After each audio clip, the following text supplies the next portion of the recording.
Selamat pagi anak-anak. Selamat pagi, Suster. Berjumpa kembali dengan Suster. Perkenalkan, Suster Hepriana Simbolon.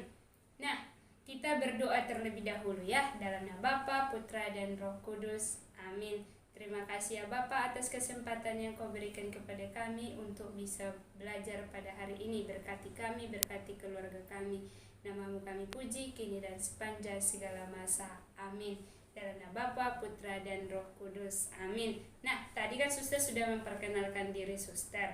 Nah, anak-anak Suster bagaimana kabarnya? Luar biasa. Pasti selalu sehat kan? Nah, pada kesempatan ini Suster akan membawakan materi tentang peta. Suster itu mengajar tentang ilmu pengetahuan sosial dengan subtema peta. Apakah anak-anak pernah mendengar kata peta? Apakah anak-anak sudah mengetahui fungsi dari peta? Nah, saya rasa anak-anak sudah belajar waktu kelas 3 kan tentang peta. Tapi saat ini kita akan belajar lebih mendalam lagi tentang peta. Nah, apa itu peta? Peta adalah gambaran mengenai seluruh atau sebagian dari permukaan bumi yang dibuat menggunakan perbandingan skala tertentu pada sebuah bidang datar berupa kertas. Nah, peta itu adalah kertas dan hanya di situ digambarkan tentang permukaan bumi dalam bidang datar. Nah, sebenarnya peta itu sudah mulai dibuat oleh jelajah Arab yang bernama Idris pada 7 Masehi.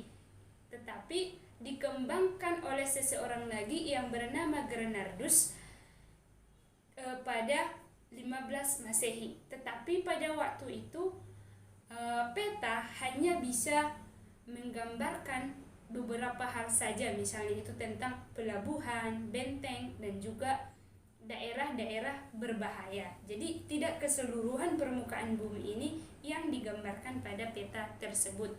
Nah, berbeda dengan peta zaman sekarang.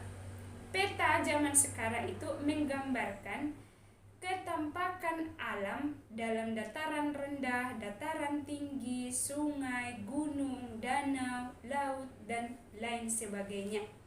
Nah, pada kesempatan ini pasti anak-anak, apa sih fungsi peta itu kan? Nah, anak-anak pasti bertanya-tanya, apa itu fungsi dari peta? Fungsi peta itu ada 4. Nah, anak-anak harus selalu mengingat fungsi peta ada 4. Yang pertama itu adalah menunjukkan lokasi suatu tempat. Nah, dengan adanya peta kita mampu melihat suatu tempat dengan lebih cepat dan lebih akurat. Lalu yang kedua itu menggambarkan permukaan bumi, dan yang ketiga itu mengetahui jarak suatu tempat, dan yang keempat menunjukkan potensi keadaan alam. Nah, lalu berdasarkan jenisnya peta itu dibagi menjadi 2. Berdasarkan jenis peta dibagi menjadi 2. Yang pertama itu adalah peta umum dan yang kedua itu peta khusus. Mengapa ada peta umum? Mengapa ada peta khusus? Kan? Peta umum itu peta yang menggambarkan kenampakan pada permukaan bumi yang sesungguhnya. Contohnya seperti apa? Contohnya peta dunia. Berarti peta dunia itu menggambarkan keseluruhan permukaan bumi. Nah, lalu ada peta Indonesia, lalu ada peta Provinsi Banten. Nah, yang 3 ini merupakan peta umum. Lalu peta khusus itu seperti apa? Peta khusus itu peta yang menggambarkan salah satu atau beberapa aspek dari kenampakan permukaan bumi yang secara spesifik. Contohnya apa? Contohnya itu adalah peta penggunaan lahan, peta curah hujan, dan peta kepadatan penduduk. Nah, yang ketiga inilah contohnya ya. Lalu peta itu dikelompokkan berdasarkan skala ada 3. Yang pertama itu skala besar, yang kedua itu skala sedang, dan yang ketiga itu skala kecil. Nah, anak-anak harus selalu mengingat peta itu dalam skala dibagi 3. Yang pertama adalah skala besar. Skala besar itu 1 berbanding 5.000 sampai 1 berbanding 250.000. Dan peta skala sedang itu 1 berbanding 250.000 sampai 1 berbanding 500.000. Sedangkan peta berskala kecil itu 1 berbanding 500.000. Nah, ada unsur-unsur peta. Apa saja sebenarnya unsur-unsur peta itu? Nah, unsur-unsur peta itu ada 4 ya anak-anak. Unsur-unsur peta ada 4. Yang pertama itu adalah judul, yang kedua itu garis tepi, yang ketiga itu legenda, yang keempat itu adalah skala. Nah, kita lihat satu persatu. Mengapa harus ada tema mengapa harus ada judulnya? Nah, judul untuk menjelaskan gambaran umum dari isi gambar peta tersebut. Lalu yang kedua itu garis tepi, itu untuk menggambarkan batas dan letak garis astronomis pada peta seperti garis busur dan juga garis lintang. Nah, legenda. Mengapa harus ada legenda? Nah, legenda itu untuk menjelaskan pengertian simbol yang digunakan pada peta. Lalu yang keempat itu skala.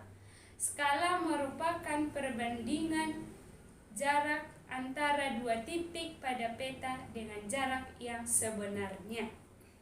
Nah, kita lanjut. Itu tentang ada skala angka. Nah, ya, skala angka itu contohnya kemana? Skala angka itu adalah 1 berbanding 250.000. Berarti 1 cm di peta itu menggambarkan 250.000 cm di permukaan bumi yang sebenarnya. Lalu ada skala garis dan juga ada skala verbal. Nah, yang terakhir anak-anak, kita akan belajar tentang arti warna pada peta. Sebenarnya ada nggak sih arti-arti dari peta itu? Nah, ada. Yang pertama itu adalah warna hijau. Warna hijau itu digunakan untuk menggambarkan dataran rendah. Lalu ada warna biru, itu biasanya menggambarkan perairan. Lalu kuning itu adalah menggambarkan tentang dataran tinggi. Dan yang terakhir itu adalah warna coklat, itu menggambarkan tentang pegunungan. Nah, cukup sekian untuk pertemuan kita pada hari ini. Semoga anak-anak dapat menerima penjelasan dari suster tentang materi kita pada hari ini tentang peta. Nah, semoga juga bermanfaat untuk anak-anak. Nah, anak-anak, sebelum kita mengakhiri perjumpaan kita pada hari ini, ada baiknya kita berdoa karena tadi kita sudah awali dengan doa. Nah, sekarang kita berdoa dalam nama Bapa, Putra, dan Roh Kudus. Amin. Terima kasih ya Bapa atas kesempatan yang Kau berikan kepada kami untuk bisa belajar tentang peta. Kami telah mengetahui apa arti, fungsi, dan unsur-unsur pada peta. Terima kasih ya Bapa, berkati kami supaya kami menjadi anak-anak yang berguna kelak. Namamu kami puji, kini dan sepanjang segala masa. Amin. Dalam nama Bapa, Putra, dan Roh Kudus. Amin. Nah, selamat berjumpa anak-anak untuk minggu depan. Minggu depan kita akan berjumpa kembali ya.